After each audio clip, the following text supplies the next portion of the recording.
7월 31일 토요일 하나님께서 이 시간 주시는 말씀은 시편 21편 1절에서 13절 말씀입니다. 시편 21편 1절에서 13절 말씀입니다. 여호와여, 왕이 주의 힘으로 말미암아 기뻐하며 주의 구원으로 말미암아 크게 즐거워하리이다. 그의 마음의 소원을 들어주셨으며 그의 입술의 요구를 거절하지 아니하셨나이다. 주의 아름다운 복으로 그를 영접하시고 순금관을 그의 머리에 씌우셨나이다. 그가 생명을 구하며 주께서 그에게 주셨으니 곧 영원한 장수로소이다. 주의 구원이 그의 영광을 크게 하시고 존귀와 위엄을 그에게 입히시나이다. 그가 영원토록 지극한 복을 받게 하시며 주 앞에서 기쁘고 즐겁게 하시나이다. 왕이 여호와를 의지하오니 지존하신 이의 인자함으로 흔들리지 아니하리이다. 왕의 손이 왕의 모든 원수들을 찾아내며 왕의 오른손이 왕을 미워하는 자들을 찾아내리로다. 왕이 노하실 때에 그들을 풀무불 같게 할 것이라. 여호와께서 진노하사 그들을 삼키시리니 불이 그들을 소멸하리로다. 왕이 그들의 후손을 땅에 멸하며 그들의 자손을 사람 중에서 끊으리로다. 비록 그들이 왕을 해하려 하여 음모를 꾸몄으나 이루지 못하도다. 왕이 그들로 돌아서게 하며 그들의 얼굴을 향하여 활시를 당기리로다. 여호와여, 주의 능력으로 높임을 받으소서.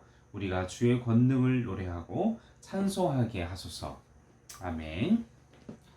오늘 본문 21편은 시편 20편과 긴밀하게 연결이 되어 있습니다. 시편 20편이 전쟁터로 향하는 왕의 앞길에 승리를 주시기로 한 기도의 내용이었다면, 오늘 21편은 온 백성이 전쟁에서 승리하고 돌아온 왕과 함께 하나님께 감사와 찬송을 부르는 내용이 바로 시편 21편의 내용입니다.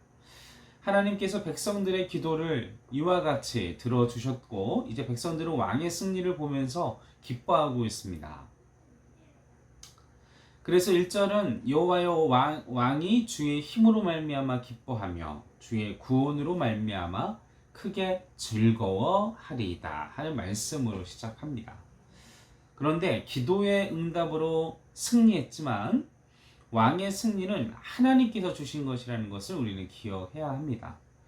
우리의 삶 가운데에도 잘되고, 그리고 축복을 받고 은혜를 받는, 그리고 형통한 모든 일들이 내 능력, 내 실력, 내 인맥, 나 때문에 벌어진 일이 아니라 바로 하나님으로부터 시작됐다. 하나님께서 주셨다. 하나님께서 내게 승리케 하셨다. 이런 마음과 이러한 생각을 가지고 오늘 본문도 백성들은 승리가 자신들의 힘, 백성들의 힘, 군사력의 힘이 아닌 하나님의 도우심으로 된 것을 잘 알고 있었습니다. 그래서 백성들은 왕의 승리가 아니라 주의 힘으로 기뻐하고 주의 구원으로 즐거워한다고 찬양하고 있습니다. 무엇으로 기뻐하고 무엇으로 즐거워한다고요? 주의 힘으로 기뻐하고 주의 구원으로 즐거워하며 찬양하고 있다는 것이죠. 우리 또한 우리의 삶 가운데 나에게 벌어지는 모든 복된 일들이 하나님의 힘, 그리고 하나님의 구원으로 주께서 주신 것이다 라는 확신과 믿음과 그것 때문에 기뻐하고 즐거워하며 항상 찬양하는 삶을 사시기를 간절히 축원합니다.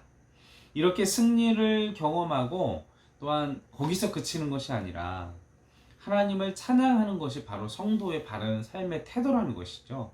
여러분들이 아이고 집이 좋다, 아이고 뭐 내가 성공했다, 이렇게 잘된 것에 대하여서 거기서 끝나는 것이 아니라, 그냥 그것에 대하여 누리고 끝나는 것이 아니라 하나님을 높여드리고 하나님께 감사하고 하나님께 찬양을 드리는 것, 이것이 우리의 삶의 태도라는 것, 우리의 삶 가운데 늘 마땅히 해야 한다라는 것을 기억하시기를 바랍니다. 그것이 성도의 바른 태도라는 것이죠. 우리가 가진 모든 좋은 것들, 우리가 누리고 있는 것들은 나의 실력, 나 때문이 아니라 하나님으로부터 온 것이기 때문이다 라는 것을 기억하시기 바랍니다. 하나님께서 우리에게 좋은 것을 허락하시고 또 우리의 기도를 들어주셨기에 우리의 삶이 유지되는 것이죠. 좋은 것, 승리를 얻었다고 해서 스스로를 높이고 나는 이런 대접을 받을 만한 사람이야, 나는 그런 능력 있는 사람이야, 나의 가치 그리고 나의 능력, 나의 어떤 자존감, 이 모든 것들을 나에게 두고 나의 겉으로 드러나는 것들, 그리고 하나님께서 해주신 것인데 그것에 대하여 인식하지 못하고 그것이 내 것이냐 생각하는 것은 교만, 그리고 하나님께서 기뻐하시지 않는, 그리고 우리의 어둠의 권세인 사단이 기뻐하는 마음가짐이라는 것입니다. 오직 그것이 우리로 교만하게 하고 그리고 그것이 우리에게 재앙이 될 수 있다는 것을 기억하시며 겸손한 마음으로 기뻐하면서 하나님께 늘 영광 돌리는 삶, 그러면 하나님이 어떻게 하시죠? 복의 복을 더하십니다. 겸손한 삶으로, 겸손한 척이 아니에요. 정말 하나님 때문에, 하나님의 은혜로, 하나님으로부터 라는 마음이 우리 안에 있어야 복의 복을 끊임없이 더하여 주신다라는 것입니다. 자, 다음으로 2절에서 7절 말씀을 보시면 왕에게 임한 하나님의 축복을 찬양하고 있습니다. 그의 마음의 소원을 들어주셨으며 그의 입술의 요구를 거절하지 아니하셨나이다. 또한 왕이 여호와를 의지하오니 지존하신 이의 인자함으로 흔들리지 아니하리로다. 하나님께서 주신, 왕에게 주신 그 축복, 왕에게 기름 부어주신 그 은혜들을 이스라엘 백성들이 찬양하고 있는데 시편의 기자는 이것에 대하여서, 그 축복에 대해서 구체적으로 이야기를 하고 있습니다. 첫 번째로 어떻게 구체적으로 감사하고 있느냐, 그리고 구체적으로 어떻게 이야기를 하고 있느냐. 첫 번째로 기도의 응답에 대한 그 하나님의 축복을 하나님 앞에 감사하고 기술하고 있습니다. 2절 말씀에 보면 그의 마음의 소원, 그의 입술의 요구를 들어주셨다. 하나님께서는 어떤 하나님이시다? 기도를 들으시고 하나님께서 그 기도에 응답하시는 하나님이시다. 그리고 그 기도에 응답해서 풍성하게 채워주시는 하나님이시다. 솔로몬의 기도를 아시죠? 솔로몬의 기도가 하나님의 마음에 합하여졌고 하나님의 뜻과 솔로몬의 기도가 합해졌을 때 그가 구하지 아니하였던 생명, 권력, 그 모든 축복들을 하나님께서 솔로몬에게 넘치도록 부어주셨다는 것을 우리는 알고 있습니다. 자, 이제 두 번째로는 뭘까요? 왕은 사람 앞에서 존귀하게 되는 복을 받았다는 것이죠. 3절을 보면 하나님께서 왕에게 순금관을 씌워주셨다라고 기술하고 있습니다. 다시 말하면 사람들 앞에서 그를 귀하고 존귀하게 만들어 주셨다는 것이죠. 내가 존귀하다라고 얘기하고 내가 또 인정을 받고 내가 내 스스로의 가치를 하면 참 그것만큼 초라하고 그것만큼 서운하고 나를 인정해주지 않는 사람들에게, 그러나 우리가 하나님을 높이는 삶, 그리고 하나님과의 마음이 합하여진 상태, 그리고 하나님께서 하나님 말씀대로 살고 하나님의 마음으로 우리가 살면, 이러한 삶의 태도를 가지면, 겸손한 마음의 삶의 태도를 가지면 하나님이 우리를 어떻게 하신다고요? 내가 존귀하게 되려고 노력하지 않아도 존귀하게 하시고 사람들 앞에서 인정받게 해 주신다는 것입니다. 하나님은 겸손한 자를 높여주신다. 그것을 기억하시기 바랍니다. 자, 6절 보십시오. 6절에서는 하나님께서 영원한 복을 주시고 함께 하시는 복을 허락해 주신 내용을 볼 수 있습니다.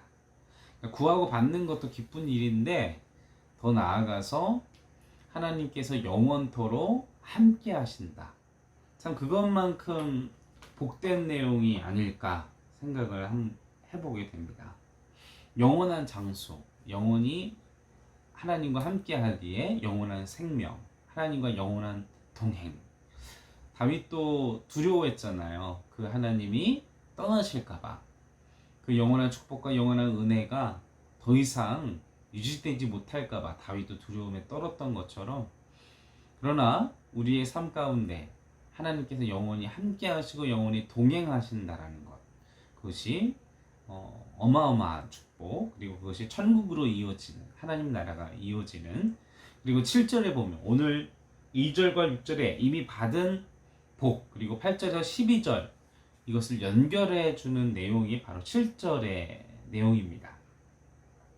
7절 상반절은 여호와를, 하나님을 왕이 의지했고, 7절 하반절은 그리고 하나님을 의지한 왕이 흔들리지 않을 것이라고 선포하고 있습니다. 다시 말하면 우리도 하나님을 의지하고 하나님을 붙잡으면 우린 절대로 흔들리지 않습니다. 그런데 하나님을 의지하지 않고 다른 것들을 더 믿고 바랄 때 우리는 끊임없이 흔들릴 수 있죠.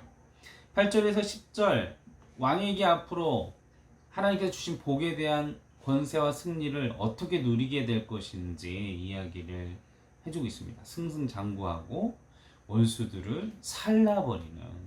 그리고 11절 12절 말씀에 보면 하나님이 세우신 왕이지만 그를 대적하는 일들이 일어난다라고 기록하고 있습니다.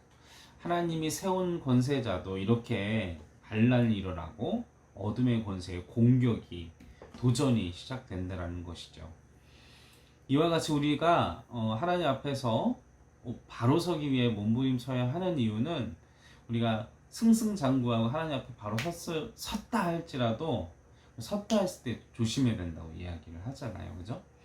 왜냐하면 어둠의 권세는 우리를 향하여 끊임없이 호시탐탐 쓰러뜨리려고 기회를 엿보고 있기 때문인 것입니다. 자, 마지막 13절은 1절이 처음으로 찬양으로 시작했던 것처럼 13절은 하나님을 찬양하면서 마무리를 짓고 있습니다. 사랑하는 성도 여러분, 여러분들의 하루가 하나님을 찬미하고 감사하고 겸손하고 하나님을 의지하는 삶, 그리고 마지막 잠들 때 하나님을 높여드리는 찬양의 삶, 그리고 우리가 날 때, 그리고 우리가 하나님 나라에 가는 그 순간 하나님을 찬미하는 시종과 그리고 끝이 끊임없이 하나님을 향하여 경배하고 예배하는 삶, 찬양하는 삶 멈추지 아니하시기를 간절히 소원합니다. 함께 기도하시겠습니다. 살아계신 아버지 하나님, 우리의 삶의 모든 복의 근원은 하나님이시며 하나님으로부터 시작됐으며 하나님께서 우리의 모든 능력과 모든 것의 근원이심을 이 시간 고백합니다. 이 겸손한, 그리고 이 고백이 우리 가슴 속에서 진실하게 우러나게 하시고 영원토록 하나님과 동행하며 그 사실을 기억하고 가슴으로 마음으로 고백하며 어둠의 권세의 유혹과 그 시련 속에서도 흔들리지 않고 주님만 의지하며 나아가는 삶으로 하루하루를 지켜주시옵소서. 감사를 드리며 울고나신 예수님의 이름으로 간절히 기도하옵나이다.